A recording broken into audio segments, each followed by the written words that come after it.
وزیر اعظم نے لاہور میں سیرت النبی صلی اللہ علیہ وآلہ وسلم کانفرنس سے خطاب کے دوران نام لیے چیئرمین عمران خان کو شدید تنقید کا نشانہ بنایا۔ شہباز شریف نے کہا کہ مثال ریاست مدینہ کی دیتے ہیں لیکن عدالت کو جواب دینے کے لیے تیار نہیں۔ بہتان اور تہمتیں لگا کر مخالفین کو ناحق قید خانوں میں ڈالا گیا۔ سیاسی مخالفین کے لیے ایسے الفاظ بولے جاتے ہیں کہ عقل ورثہ حیرت میں پڑ جاتی ہے۔ ملک کو فساد سے بچانا ہوگا۔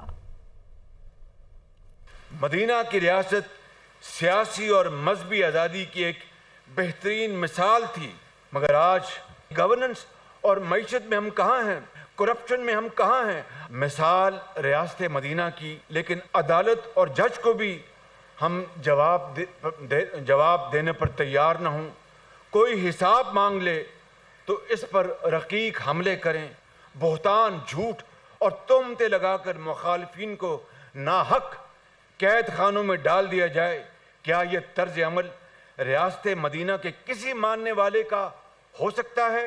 مخالفین کے لیے ایسے الفاظ بولے جاتے ہیں کہ عقل ورثہ حیرت میں رہ جاتی ہے۔ بعض لوگ سیلاب زدگان کو اپنے گھروں میں آباد کاری سے زیادہ انہیں اپنی سیاست پیاری ہے۔ میرا گھر تو ریگولرائز ہو جائے اور دیگر گھر گرا دیے جائیں۔ بیت المال یا توشہ خانہ ذاتی کمائی کا ذریعہ بن جائے۔ دستور کو نہ ماننے، قانون کو نہ مانے، عدالت کو نہ مانے، کیا ریاست مدینہ میں اس کا تصور ہو سکتا تھا؟ یہ وطن عزیز بڑی قربانیوں سے حاصل ہوا ہے۔ دستور سے ہٹتے ہوئے اسے گمراہ کن نظریات، انتشار اور فساد سے بچانا ہوگا۔ وزیر خزانہ اسحاق ڈار نے کہا ہے کہ ایک ہفتے میں $50,000 تک LCs کی ادائیگیاں کر دی جائیں گی۔ قرضوں کی ری شیڈیولنگ کے لیے پیرس کلب نہیں جا رہے۔ IMF کے ساتھ معاہدے پر مکمل عمل درآمد ہوگا۔ وہ اسلام آباد میں نیوز کانفرنس کر رہے تھے۔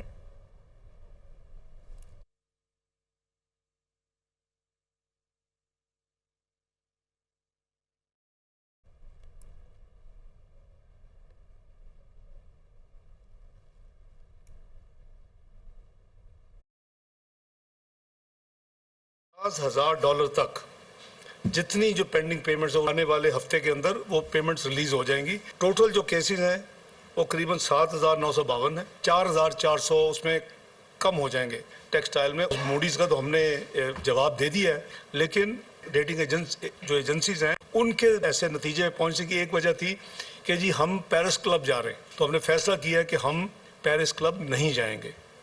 ہم انشاءاللہ اپنے معاملات کو مینج کریں گے۔ ہمارا دسمبر میں ایک بانڈ میچور ہو رہا ہے، تو سپیکولیشن یہ ہو رہی تھی اور اس کی وجہ سے ابھی ہمارا جو بانڈ ہے وہ 50% ڈسکاؤنٹ ریٹ پہ بک رہا ہے۔ وہ بانڈ بھی وقت پہ کریں گے۔ بحث ہو رہی ہے کہ جی IMF کا معاہدہ ہم ری نیگوشیٹ کریں گے، ہم اس کو شاید کچھ چیزیں ان کو نہ کریں۔ ایسی کوئی بات نہیں ہے۔ سابقہ جو بھی کمٹمنٹس ہیں وہ میری پوری ذمہ داری کے ساتھ کوشش ہوگی کہ ہم اس کو مکمل کریں۔ محنت کو سراہا جا رہا ہے۔ وزیر اعظم شہباز شریف کہتے ہیں کہ وزیر خزانہ اسحاق ڈار کی محنت رنگ لا رہی ہے۔ ایک ہفتے میں روپے کی قدر میں 3.9% اضافہ ہوا۔ وزیر اعظم شہباز شریف نے ٹویٹ کیا ہے کہ پاکستانی روپے کا ڈالر کے مقابلے میں بہترین کرنسی بننا اللہ تعالیٰ کا کرم ہے۔ ہفتے کے اختتام پر ڈالر 219.92 روپے کا ہو گیا۔ عمران خان کی تباہ کردہ معیشت واپس ٹریک پہ آ رہی ہے۔ دوسری جانب چیئرمین PTI عمران خان کہتے ہیں کہ پاکستان کو فلاحی ریاست بنانے کے لیے رول آف لا ضروری ہے۔ ہمارے ملک میں جو تماشا ہو رہا ہے وہ سب کے سامنے ہے۔ طاقتور اپنی مرضی کا پروسیکیوٹر لگا لیتا ہے، مرضی کا نیب کا ہیڈ لگا لیتا ہے اور بچ جاتا ہے۔ غریب چور جیلیں کاٹ رہے ہیں۔ عدل و انصاف کے بغیر خوشحالی نہیں آتی۔ اسوہ حسنہ پر عمل تمام مسائل کا واحد حل ہے۔ وہ اسلام آباد میں سیرت النبی صلی اللہ علیہ وآلہ وسلم کانفرنس سے خطاب کر رہے تھے۔ میرے نبی صلی اللہ علیہ وسلم نے مدینہ کی ریاست میں جو پرنسپل سیٹ کیے تھے، نمبر 1 تھا انصاف۔ وہ آپ کے سامنے تماشا ہو رہا ہے ملک میں۔ جو طاقتور ہے وہ اپنا ہی پروسیکیوٹر بھی رکھ رہا ہے، نیب کا ہیڈ بھی اپنا، FIA بھی، اور بچتے بھی جا رہے ہیں۔ اور جیلوں کے اندر پھنسے ہوئے بیچارے غریب لوگ. اب جیلوں والے جو غریب لوگ ہیں انہیں بھی کہیں جی اپنا پروسیکیوٹر لا لیں, وہ سارے بچ جائیں گے. اور پھر یہ بار بار میں اپنی قوم کو وہ حدیث سناتا ہوں کہ میرے نبی نے کہا, نبی صلی اللہ علیہ وسلم نے کہا کہ تمہارے سے پہلے بڑی قومیں تباہ ہوئیں جدھر چھوٹے چوروں کو جیلوں میں ڈالتے تھے اور بڑے ڈاکوؤں کو آپ پکڑتے نہیں تھے. یہ تباہی کا انہوں نے بتایا. اور آج آپ دنیا میں دیکھ لیں, جو ملک بڑے ڈاکوؤں کو نہیں پکڑ سکتا وہ غریب ہیں سارے. عدل اور انصاف کا مطلب ہوتا ہے رول آف لا.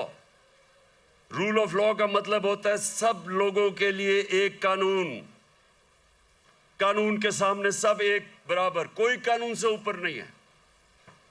یہ بڑا ضروری ہے آپ کو سمجھنا, کیونکہ بدقسمتی سے پاکستان میں ہم نے رول آف لا دیکھا ہی نہیں ہے. ذکر کر لیتے ہیں سابق وزیر داخلہ شیخ رشید کا, جنہوں نے کہا ہے کہ چوروں نے ملک پہ قبضہ کر رکھا ہے. اس وقت مہنگائی کے باعث لوگوں کو شدید مشکلات کا سامنا ہے. پاکستان مسائلستان بن چکا ہے. لوگ عمران خان کی کال کا انتظار کر رہے ہیں. وہ راولپنڈی میں میڈیا سے مخاطب تھے. اس ملک میں چوروں نے, ڈاکوؤں نے, لٹیروں نے اس ملک پر قبضہ کیا ہے. غریب کا جینا مشکل کیا ہے, غریب کا چولہا بجھایا ہے. اور لوگ کہتے ہیں کہ عدم استحکام نہیں ہونے دیں گے. بابا لو, عدم استحکام تو پہلے ہی ہے. نہ بچوں کی فیس ہے, نہ بجلی کا بل ہے, نہ آٹا ہے.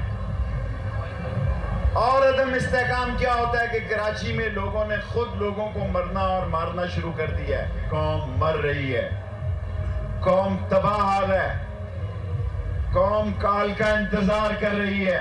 پاکستان مسائلستان بن گیا. ڈریں اس وقت سے جب 27 کلومیٹر پر کنٹینر لگانے والوں سن لو کہ آپ کو بھاگنے کی جگہ نہیں ملے گی. وفاقی وزیر احسن اقبال نے کہا ہے کہ تحریک انصاف ملک میں انتشار چاہتی ہے. کسی کو اسلام آباد پر لشکر کشی کی اجازت نہیں دیں گے. عمران خان اور ان کی کابینہ منی لانڈرنگ میں ملوث رہی. ان کے کارناموں کے ناقابل تردید ثبوت اب سامنے آ چکے ہیں. وہ ناروال میں میڈیا سے گفتگو کر رہے تھے. 2018 میں عمران خان کی اس سازش نے, جس میں اس نے فراڈ کیا, جھوٹ بولا, بہتان بازی کی, فریب کیا, پورے پاکستان کو دنیا کے سامنے چور, ڈاکو اور منی لانڈرنگ کرنے والا ملک بنا کے پیش کیا. اور IMF کے پیسے پاکستان کو نہ ملتے تو پاکستان کے خزانے میں عمران نیازی اتنا پیسہ نہیں چھوڑ کے گیا تھا کہ ہم 2 مہینے بھی ملک کی معیشت کو چلا سکتے. معیشت کے اندر استحکام آ رہا ہے اور انشاءاللہ تعالی 6 ماہ کے اندر اندر عوام دیکھیں گے کہ ایک مثبت تبدیلی مہنگائی کے حوالے سے بھی آئے گی اور روپے کے حوالے سے بھی آئے گی اور پیٹرول اور ڈیزل کے قیمتوں کی وجہ سے بھی آئے گی. انہوں نے ڈاکہ ڈالا ہے, انہوں نے منی لانڈرنگ کی ہے اور اس کے ناقابل تردید ثبوت حکومت کے ہاتھ, FIA کے ہاتھ اور تحقیقات کرنے والے اداروں کے ہاتھ آ چکے ہیں. پاکستان کو کوئی لشکر کشی سے فتح نہیں کر سکتا اور نہ کسی کو ایسا کرنے کی اجازت دی جا سکتی ہے. سابق صدر آصف زرداری صحتیاب ہو کر گھر منتقل ہو گئے. ڈاکٹر عاصم نے سوشل میڈیا پر تصویر بھی شیئر کر دی. ڈاکٹر عاصم حسین نے اپنے ٹویٹ میں بتایا کہ آصف زرداری کو صحتیابی کے بعد اسپتال سے ڈسچارج کر دیا گیا اور وہ اپنے گھر منتقل ہو گئے ہیں. سابق صدر کو صحت کی خرابی کے باعث 27 ستمبر کو کراچی میں کلفٹن کے نجی اسپتال منتقل کیا گیا تھا. UAE سے ڈاکٹرز کی ٹیم نے بھی پاکستان آ کر آصف زرداری کا طبی معائنہ کیا تھا اور رپورٹس کو تسلی بخش قرار دیا تھا. MKM پاکستان کا کہنا ہے کہ امید ہے کامران ٹیسوری شہر سندھ کی محرومیوں کا ازالہ کرنے میں بھرپور کردار ادا کریں گے.